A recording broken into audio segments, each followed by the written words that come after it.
తనపై దాడి చేసిన గుర్తింపు కార్మిక సంఘం ఏఐటియుసి నాయకుడు మడ్డి ఎల్లా గౌడ్ను అరెస్టు చేయాలని మహిళా కార్మికురాలు జనగామ స్వప్న రామగుండం కార్పొరేషన్ కార్యాలయం సమీపంలోని అంబేద్కర్ విగ్రహం వద్ద బైఠాయించింది.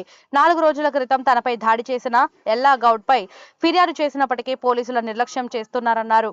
సమాచారం తెలుసుకున్న పోలీసులు ఆమెను పోలీస్ స్టేషన్ కు తరలించారు. 14వ రోజు నైట్ మేము నా బర్త్డే చేయడానికి మా ఫ్రెండ్స్ వచ్చిరండి. మా ఫ్రెండ్స్ వచ్చి కేక్ కటింగ్ కోసం వచ్చిండ్రు. బర్త్డే సొత్తు మరి ఎవరో అని అతను వచ్చి కేక్ కట్ చేపిస్తాను అనేసి ప్రీ ప్లానెడ్గా వచ్చి కేక్ కటింగ్ అని వచ్చిండు. కేక్ కట్ చేపించలేదు, బర్త్డేలే ఫోన్ చేస్తుండు అనేసి బయటికి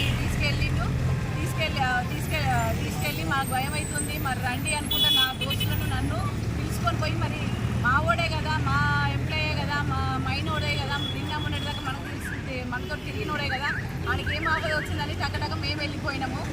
వాళ్ళ ఫ్యామిలీ ప్రాబ్లమ్స్ ఏమన్నా కావచ్చు అనేసి మేము వెళ్ళిపోయినాము. అప్పుడు ఇమీడియట్గా ఆ విజయ్ నాకు ఎక్కడైతే డ్యూటీ పరంగా ఎక్కడైతే నన్ను డబ్బులు చేస్తున్నారో ఆ విజయ్, రమేష్, ఆ మడ్డేలే వాళ్ళ కొడుకు శ్రీనివాస్ రెడ్డి, మడ్డేలయ్య వీళ్ళందరూ వచ్చి అటాక్ చేసి తలకాయను నేలకేసి కొట్టి మాదిగలంటే నువ్వు ఎన్ని రోజులు నాకు అడ్డొస్తావే, నన్ను వశపడనిస్తలేవు, యూనియన్ పరంగా డ్యూటీ పరంగా మమ్మల్ని ఎవరిని వశపడనిస్తలేవు, దీన్ని రూమ్లెస్ తెంగండి, అప్పుడు కానీ దీన్ని కావరం అనగదు అనుకుంటూ ఇష్టం ఉన్నట్టుగా దుర్భాషలు ఆడుకుంటే నన్ను కడుపులో తన్నుకుంటూ ఈడ్చుకెళ్ళితే నేను సార్కి ఫోన్ చేసి, నేను సార్ ఫస్ట్ నుండి ఎన్నింగ్ వరకు సిఐ సార్ గారికి అన్ని తెలుసు, ఇంద్రసేన రెడ్డి గారికి సార్కి కాల్ చేసిన నేను.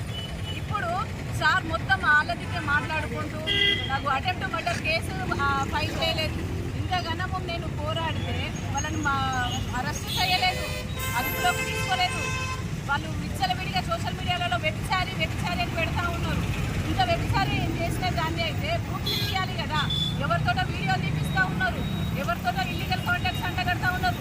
నేను లీడర్గా ఎదగకుండా మడ్డెల్లే అనేది వాళ్ళ మూటాతోటి నా మీద దాడి చేపించి ఇంత ఇంత దారుణానికి ఒడిగడితే ఈ చట్టాలు అనేవి ఆయనకు చుట్టంగా మారి లంచాలు తీసుకుంటూ ఈ విధంగా మహిళలకు, అది దళిత మహిళలకు అన్యాయం జరగకుండా ఇన్ని వేషాలు వేస్తున్నారు.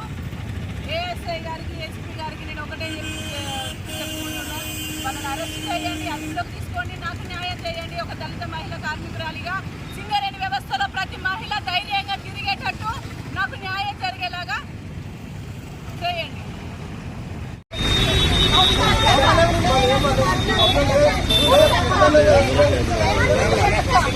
చూసిండు రవి